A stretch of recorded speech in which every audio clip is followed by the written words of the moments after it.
Hi, everybody. Today, I want to talk about building your personal brand. That is a topic a lot of my clients have approached me for support with, and I want to give you some basic elements on how you can go about building your personal brand because I see it's the buzzword these days. Everybody talks about it, everybody knows the need for it, but are not really sure how to go about it, right? And if you read different literature, most of it is wired towards entrepreneurs. So, how can you, as a corporate leader, create your personal brand, cut through the chase, cut through the noise, and figure out what are the essential elements towards creating your personal brand? And that's what our conversation about is today. As Jeff Bezos has famously said, your personal brand is what people say about you when you're not in the room. So think about it. So powerful, right? So when those decisions about promotions, the next steps for the company, organization, juicy projects are being talked about, are people thinking and talking about you? That is where personal brand, intentionally creating one, becomes very important. Let's I know we all know the advantages, but let's just brush through that, just go through that quickly. As you know, it establishes you as an authority. It makes you credible as a leader. It also finds opportunities for you. It is an automatic, people automatically think of you when you have a very strong personal brand that is on point. People think of you and they flock to you. And what else? You have a resourceful network of like minded people. When you are a brand, when you are a powerful, credible authority in your space, people want to be associated with you. So you create a rich network of mutual, allies with mutual benefits that support each other and a bigger cause, right?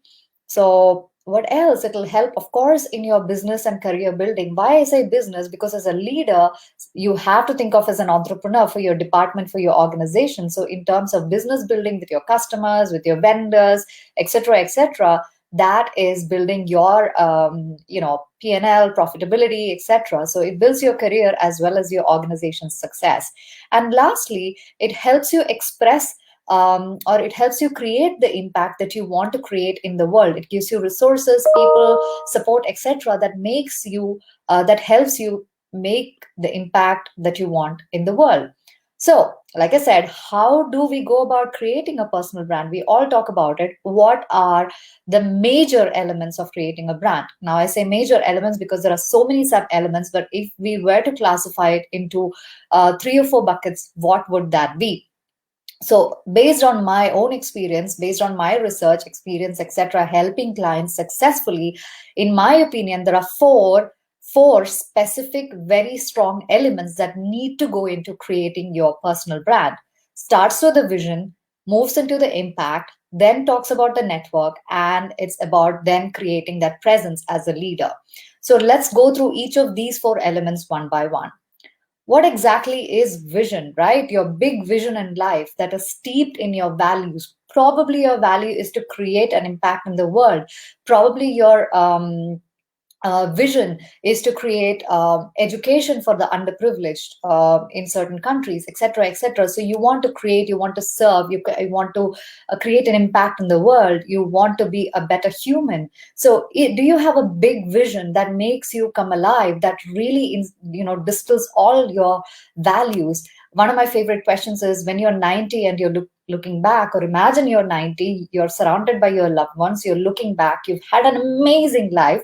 What must have happened? What would then constitute a purposeful life? What would make you proud of your life, right? So those are ways of thinking about your vision. So it comes alive with your values, your passion, your purpose in life, and your story so far, right? How would your vision do justice to your life experience, your story in life, those things you consider precious?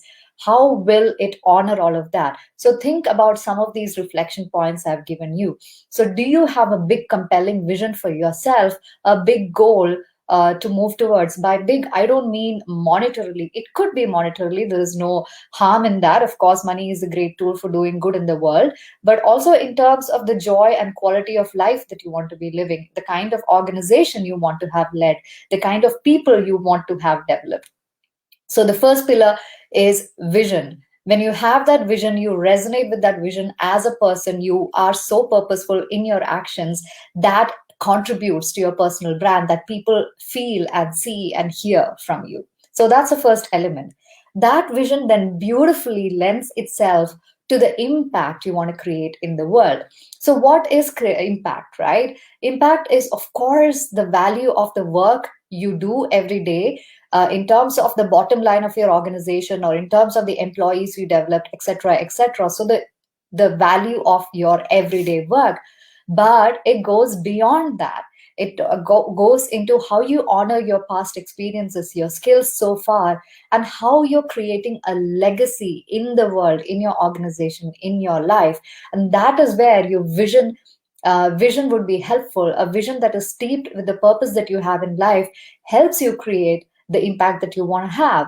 So, for example, if your vision is to educate, I don't know, a million underprivileged children in the next, I don't know, 20 years, then the impact you want to create, you're very clear. Okay, this is the impact I want to create. I want to create schools, or I want to support schools, or I want to make sure that I support organizations that create schools, etc., etc., or I build that into my corporate social responsibility. So that is the impact. Or if you want to create leaders in your wake, then you want to be intentional about your time as a mentor, helping your team members develop or other people develop. So that is the impact. So if you want to create a mentorship for the people in your organization, or for example, women in STEM or men in STEM, STEM, the field of STEM, how would you do that? Probably you can mentor a couple of people starting now, or you can think of it on a larger scale. How would you probably use social media, YouTube, etc., to spread your wisdom to the larger public? So that's impact. That's the second leg. Third is the network. Network makes a lot of things possible, right? So when you have the right people working with you or amalgamated to your cause, you can move faster. As a personal brand, for example, the network, the stakeholders that you engage on a daily, weekly, monthly basis makes sense. So please go and watch my video on stakeholder mapping, which is actually looking at the kind of stakeholders you interact on a daily basis, and making sure you're interacting with the stakeholders who are important and urgent and interested in your career and in your mission and the impact that you want to create.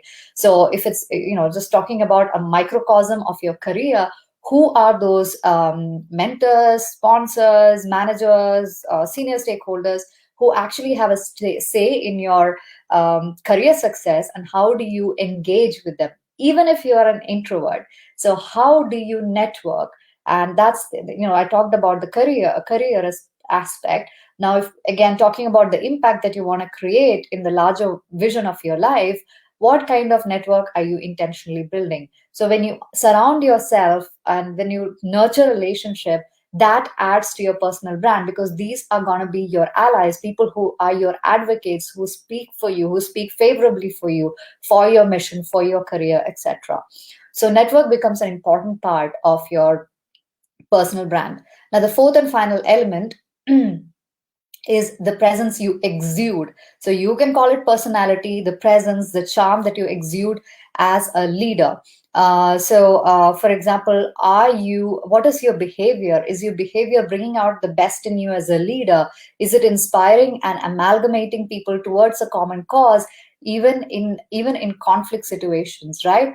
What is the charisma you exude? Do you exude an inspiring, confident personality? What is your self identity? Do you see yourself as a powerful leader as you are? Or do you sometimes or oftentimes doubt yourself? What can you do about that, right? So have a think. Always think about, am I behaving? Is my presence exuded in a way that best represents me, best represents my leadership skills and my personality, etc.? If not, think about where the gaps are and get yourself some support, training, coaching, mentoring, etc. Now, I just forgot one thing about the network, so I'll go back, which is the third pillar. So network can be internal to your organization for your immediate career needs, as well as external.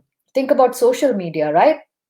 LinkedIn, etc., where you intentionally curate and create an audience that knows you, that knows your stuff, where you can position yourself as a thought leader. So now, Now, wrapping up, in summary, four major elements to personal branding. Like I said, there are several more, but if you really want to focus, these are the four elements I would invite you to focus on: vision, impact, network, and presence. Once you have those, then your job becomes clear because you've already done the first step, which is define your brand. What are your brand elements? You've defined it. The next step is to choose your audience, target your audience. Is it an internal audience? Then go back and see my stakeholder mapping and see how you can target your audience, what kind of communication, email, written, etc., that you can involve them in so they know about you, know what you stand for. If it's an external audience, for example, a social media, YouTube, or LinkedIn audience, how can you target your audience? How can you reach out, make them a part of your tribe, and become a thought leader in that space? So that is the second step of targeting. And third is, of course, positioning yourself, bringing all these elements that you have put in the defining bucket, the defining step, and positioning yourself through your posts, whether it's video, written, one-liners, whatever. Are you positioning yourself as the thought leader, as a credible leader that you are? So I know this might sound complex. Rome was not built in a day. So you can take baby steps creating a personal brand. Think about it. You start today or next week. In a month, year from now, if you take consistent steps, your personal brand will be spectacular in the next 6 months, 1 year, etc. So start today. You have nothing to lose. You've not lost time. You can start today. And of course, if you need help, you can reach out to me. I regularly help people on this topic, leaders from the corporate space. To tell you a little bit about myself, I am a coach and mentor to leaders in the corporate space. I have been a corporate leader myself, working with such companies as Procter and Gamble and Amazon for 16 years, with other companies as well, 16 years across the world. I've lived in India, worked in Poland, Germany, US, etc. So have that multicultural experience as well. And now, as a coach and mentor to leaders, I work with such companies as Microsoft, Google, Procter and Gamble, Infosys, etc. Very regularly, as well as individuals on a daily basis. So reach out to me. If you want to talk about exploring your personal brand, I'll be happy to support you. My email is written on the slide, meera@meeraremani.com. And I'll see you soon. Take care and have a good day.